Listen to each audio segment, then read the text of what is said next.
obviously you can't look ahead, but just knowing how much that has seen families, obviously,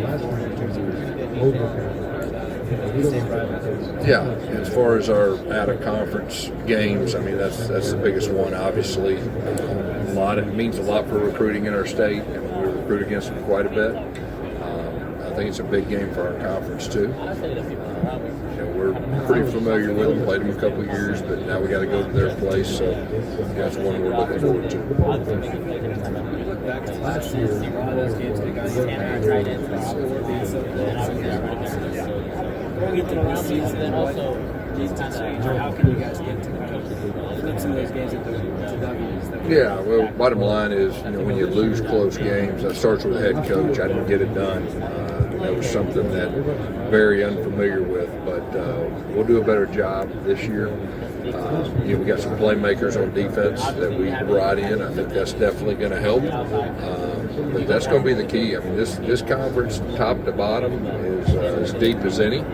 And you got to play good football to win games. You got to win close games. Last year we didn't do that. We got to figure out a way to do that this year. Coach, you've had a very long, illustrious history with developing QBs, finding guys sometimes out of nowhere, switching guys from corner to QB. It managed to work. How do you, especially with the way the NFL is kind of picking QBs and just the body types, athleticism, it's much different now than it was maybe 10, 15 years ago. So how do you kind of preach to, all the quarterbacks that you coach what you need to really harp on, regardless of whether the NFL's there or not? I mean, we're a quarterback-oriented offense, what we are. And we've had quality quarterbacks that are very talented. That's when we won championships. And, you get it done on a high level, you got a great opportunity to do it at the next level. And, you look at the pro game, I mean, it's gone where it's more college-type offenses probably the last 5 years. I think you'll continue to see that trend. How much it's probably not fair, but how much do you see a guy like KJ, just the size, athleticism, decision-making? Yeah, that is a tough question. Physically, he's the closest thing physically to Cam. The great thing about KJ is he's got quality experience, big game experience. And, you take away last year when they had a new offensive philosophy, they changed coordinators, he lost some of his playmakers. The 2 years previous, he was one of the better offensive players in the SEC. So, we're really excited about him leading us. Helmet communication and sideline Yeah, I think it should have happened a long time ago, to be honest with you. I think it's really good to have that communication specifically with your quarterback, to talk about different things. The tablets on the sideline is a really positive thing for football, too. Is it going to allow you to potentially go faster on offense? I don't know if it'll be that much faster as far as everything goes, but we should be more efficient. That's really the goal from the head coaching standpoint, the quarterback, just be more efficient, but we'll still be able to play fast. Do you feel like this conference is equipped right now to compete with the best of the best from that conference or the Big Ten in the college football playoff? Yeah, I think there's no doubt about that. I mean, you're looking at dynamics of college football. Every team in our league, for the most part, either has 20, 30, 40 new players. The rest of those conferences are the same thing. So I think the out-of-conference games, head-to-head, will be more important than ever in college football. I know for our conference. Definitely I would say that this conference can play with anybody. You coached against UCF when they secured their undefeated season back in 2017.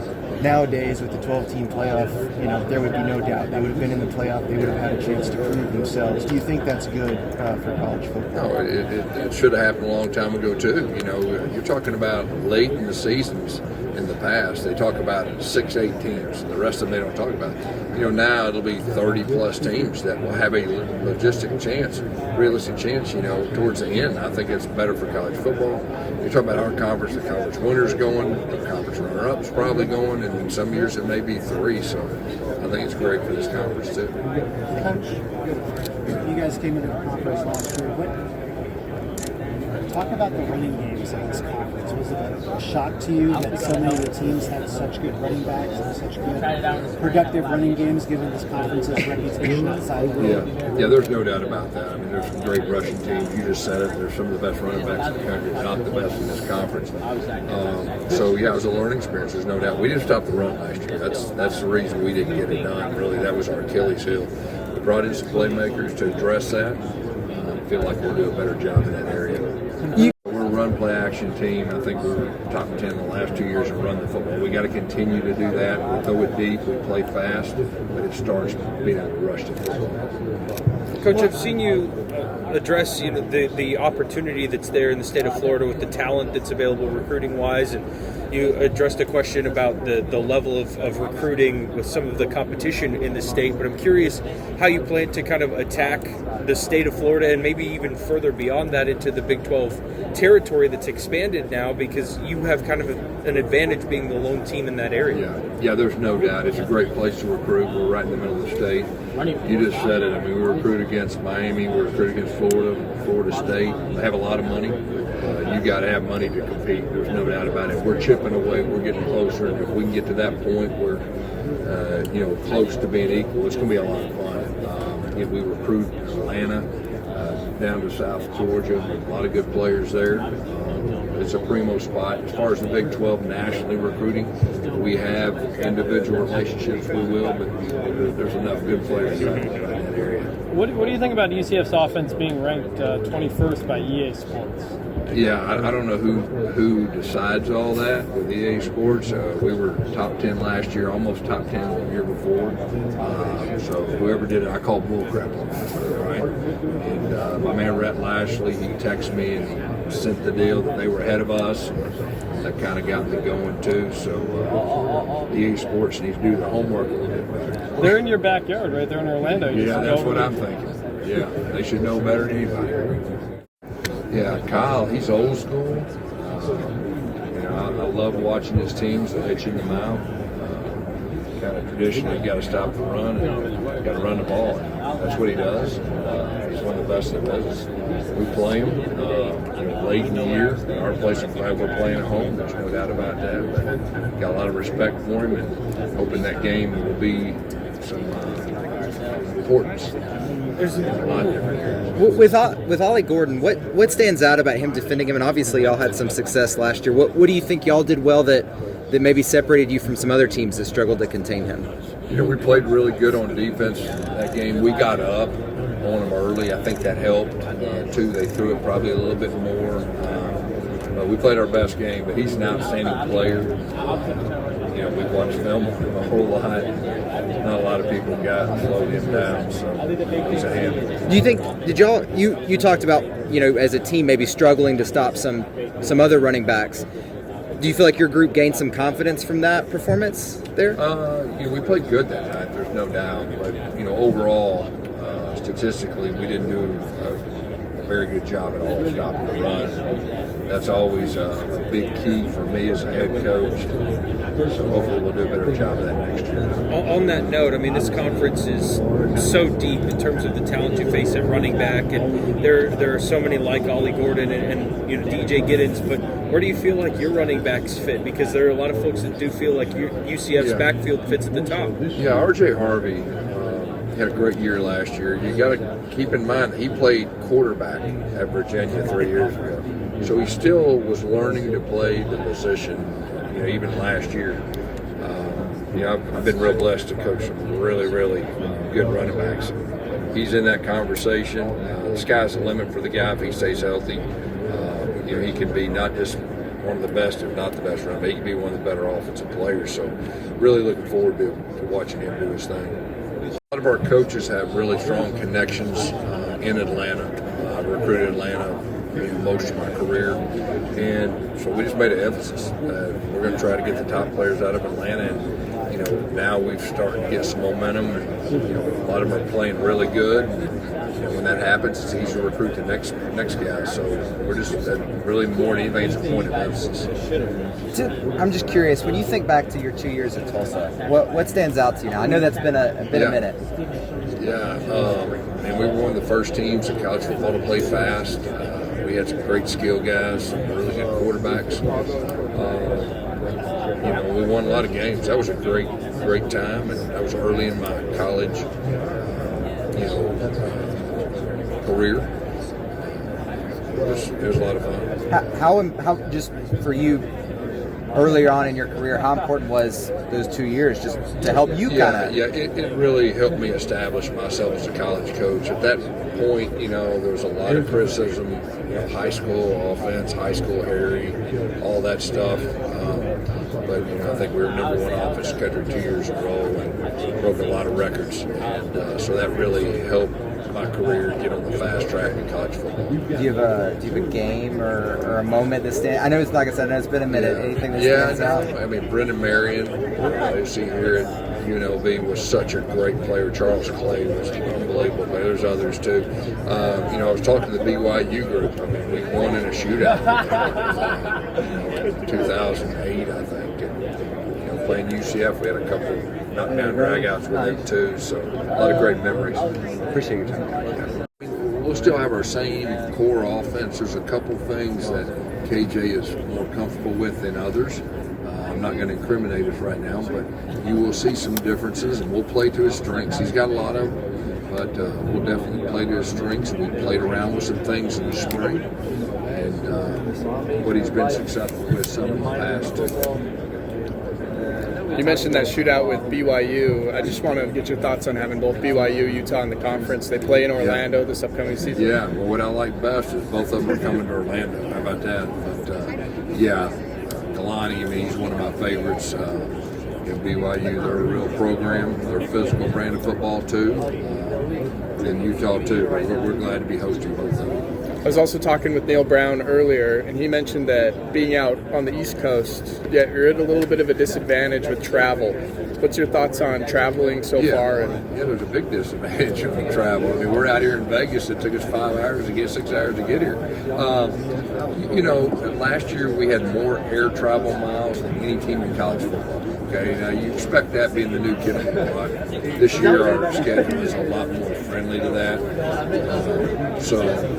It is what it is. We're glad to be in the conference. Coach, what's your thoughts on the addition of sideline tablets? And how's that going to change your guys' game planning and also in-game adjustments? I think it's been a long time coming. I wish we'd done it a long time ago. I think it's just kind of common sense. Helps the coaches, help the player, a higher quality brand of football on the field.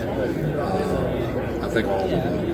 Do you think it can, lessen some sort of skill gap between a coach that's able to make adjustments on the fly versus one that maybe isn't as good at making adjustments whenever there's going to be more information to be able to address things that you may not see until you watch the game the next day. So the higher quality of football that we put on the field, I think across college football will be a lot more efficient.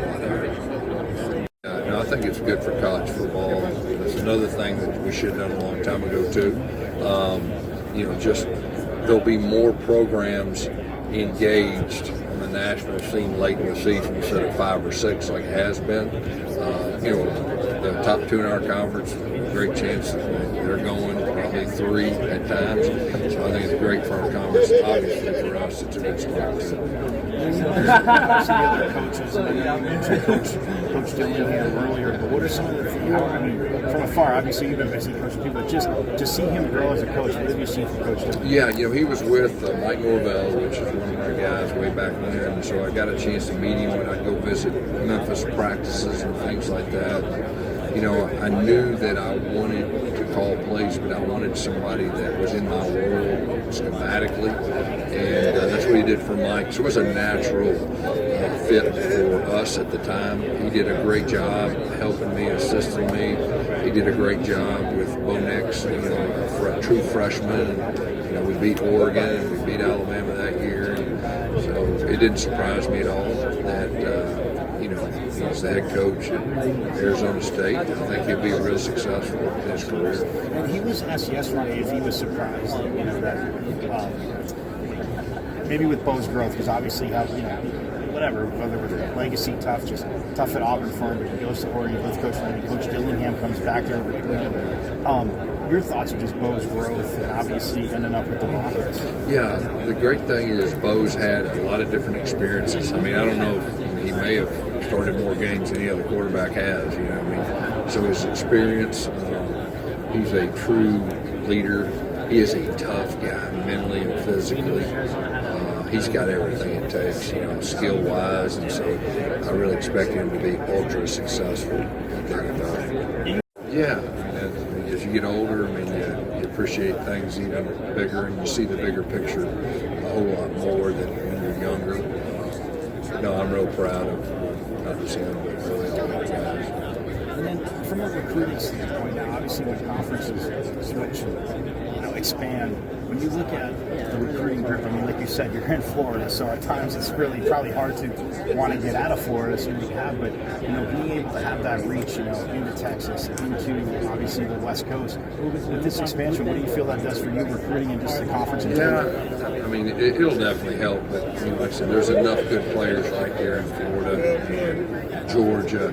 That'll be our main area that we'll continue to recruit. Like I said, if we have certain relationships, certain interests, then we'll expand it.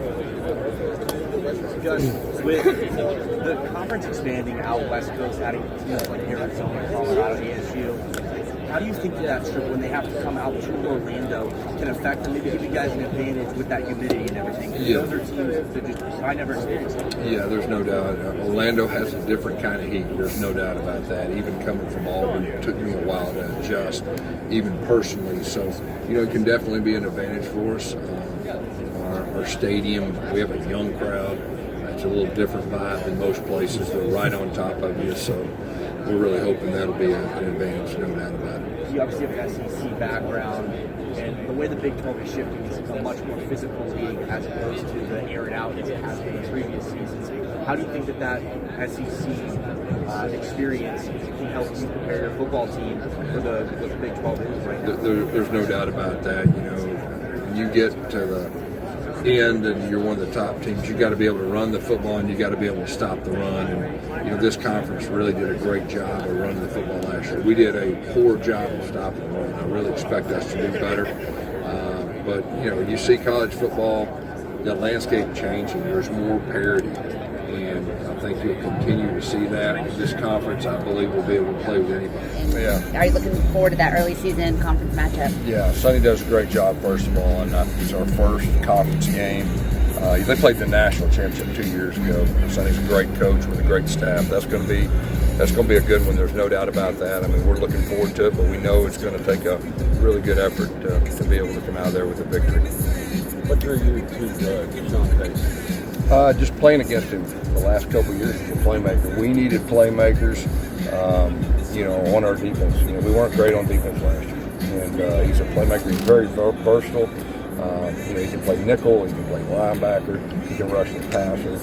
So we're really excited to have him on our side. Dion praised how you recruited Shedeur. Yeah. He's when you were at Auburn. Yeah. What did you see of him then, the player, and what do you see now?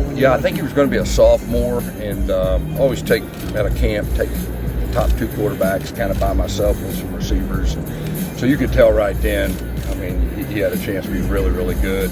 I had some other kind of high-profile guy, and he was better than him as a sophomore, and so I offered him, and that's really where everything started. So it doesn't surprise me at all. He's one of the better quarterbacks, you know, in the entire country. When KJ was at Arkansas a couple of years ago, you mentioned they changed their offense. Yeah. They used to do a lot of play action, basically, almost delayed hand-up, like what they do at Wake Forest with the slow mesh. Are you going to try to incorporate any of that or facets of that in there to help them recognize the +1 on defense? Yeah. I think the rest, especially if they play like nickel and backers now. We're always going to build around the strengths of our players, specifically our quarterback. What he feels comfortable with is more important than what I feel comfortable with. But he can do a lot of different things. I mean, he has experience. Like I said, before they changed the offenses, he was one of the better offensive players in the SEC for 2 years straight. And he's got unbelievable experience. The moment's not going to be too big for him. And so, you know, we've had big-time quarterbacks in the past. That's when we've had opportunities to win championships. So we're glad he's our quarterback right now. Do you feel your team is maybe undervalued going into this year? No, I don't know how anybody can really pick, at this age of college football. I mean, every team here is going to have 20, 30, 40 new players. Just for us breaking down opponents, we break down the coaches.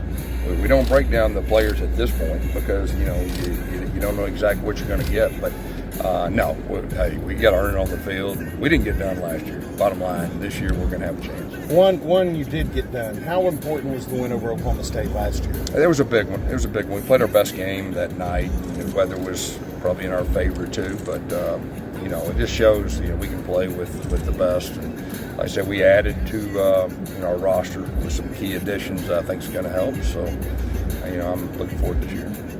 You had mentioned Coach Dillingham, and he was your coordinator when you had Bo Nix. Covered the Broncos primarily. Do you think he'll be able to transition to the NFL given everything he experienced in college? You about Bo Nix? Yeah. Started 61 games, which is an insane number. Yeah. What about him makes you think he'll be able to make the transition? He's a real quarterback. He's a real player. He's a real leader. And one of the better players I got a chance to coach. The process of identifying KJ as your quarterback as you guys went into the offseason? Is there kind of like a big board like NFL teams do? No, we're going to go after it. We needed a transfer quarterback, and I recruited KJ out of high school, and that's when we took Bo Nix. So we got the chance to know each other. I'm from Arkansas, okay? I was a high school coach for a long time, so my parents are Razorback fans, so we knew a lot about KJ. And when he went in the portal, he was a perfect fit for us. So it's been a really good transition. Get a freshman in, and how those guys really want to kind of get in playing time, and then if not, they transfer. How difficult is that? I think it's harder to have a quality backup this day and time in college football than ever before. But the guys are in high school that can be patient, okay, then they'll have a real chance to establish themselves. So it's a different time for a quarterback right now. It seems like when you talk to coaches, it's like you get old and then you stay old because of the portal. So that you have to be either willing to stay in the program forever, right, or be. Yeah. Is that harder with kids now? Yeah, I think so. I think that's more of a challenge, no doubt. Coach, you talked about kind of recruiting against some of the other Florida schools. Yeah. Does being in the Big 12 help you in that regard? Yeah, I think so. But the main thing is money. You have enough money to compete, to be competitive. That's just the bottom line. We're getting better. If we ever get to the point that we're right there with them, it's going to be a lot of fun. I think we'll do that in a short period of time.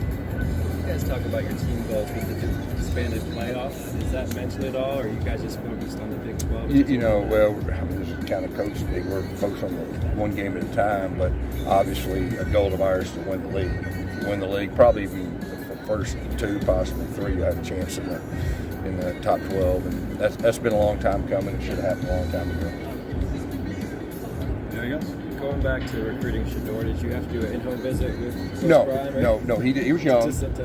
He was in that, probably just rotating, going to different camps. He came to our camp, and he had the wow factor. I usually try to strain those guys a little bit to see how they respond. And like I said, we had some other highly recruited guy there with him. He was better than him. He was an older guy. You knew right then, but we got a real chance. Thanks, everybody.